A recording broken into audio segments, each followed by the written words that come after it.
Hey, what's up, guys? This is Kyle Jones with Jones Sport Fishing. Hey, I know it's been a while. It's been since buoy 10, so it's been a couple of weeks since you guys have heard from me. So I thought, hey, I better get on here and get you guys a Clearwater and Snake Fall Chinook report. Hey, so today is Wednesday, the 17th of September, and this is your first of what will hopefully be weekly updates from the Snake, Clearwater, all our stuff here at home.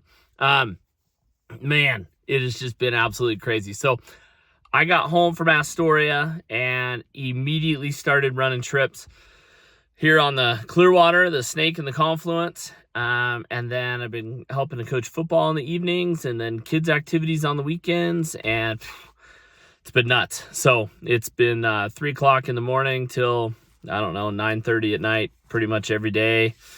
So been slacking on the reports, and so I just wanted to get this one out to you guys. Hey, like I said, we've been fishing. We've had multiple boats out pretty much every day since the last week of August on the Confluence, on the Clearwater, and then right kind of there at the very lower part of the Snake. I will just call it the Confluence. But overall, fishing has been, for us, it's been pretty good. That's not to say that we haven't had a couple of struggle days.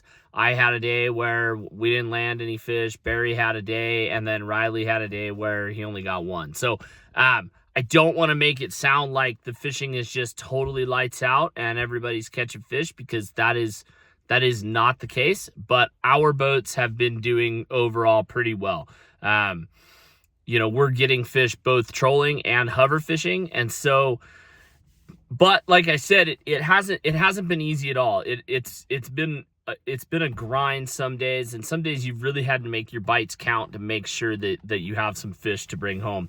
So with that said, I think for us, one of our biggest keys for success is, for one, we've got boats that are on the water pretty much every day for the last already 3 weeks or so. So we're communicating with each other all the time, and we're communicating about differences in water level, the current, the amount of weeds, where fish are holding, where they're not holding, where they're kind of what they're doing with the difference in water flows, all that kind of stuff. And then also we're interchangeably switching back and forth between trolling and hover fishing depending on the conditions that we're seeing. So,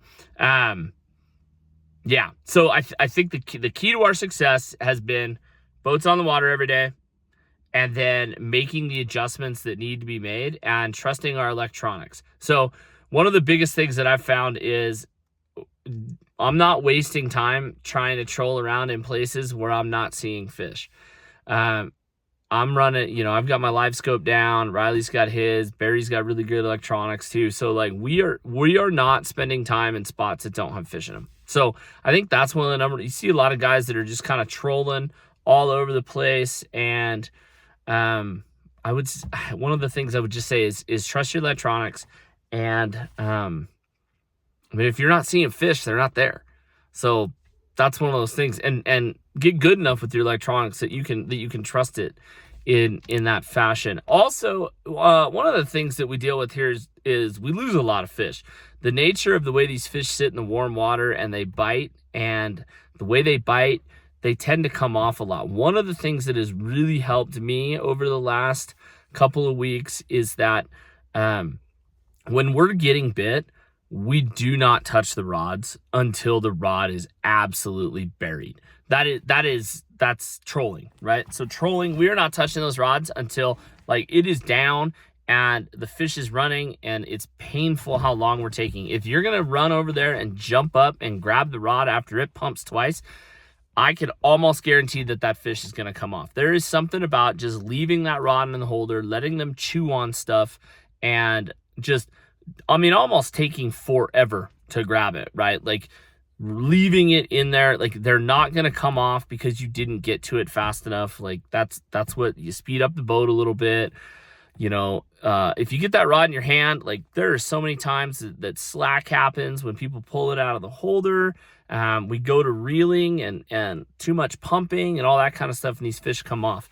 Other than that, that's kind of been the one thing. It's like, if you can get out there and you can maximize your bites and you can land them, you're going to end up doing better than most. So, I know a lot of guys have been struggling. I'm sure I'm going to get a pile of comments down here about how they've been out for lots of days and they're not catching fish. So like I said, I don't want to make it sound like we're just magically catching a bunch of fish and everybody else isn't. We're down there every day working our butts off, and we're trying to put together little things, you know, and those little things are what the current's doing, weeds, where the fish are, that kind of thing, and we're staying on them.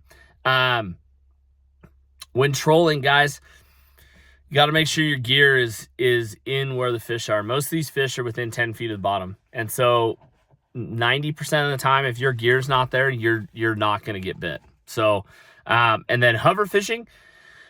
What I think our key to hover fishing is we move around.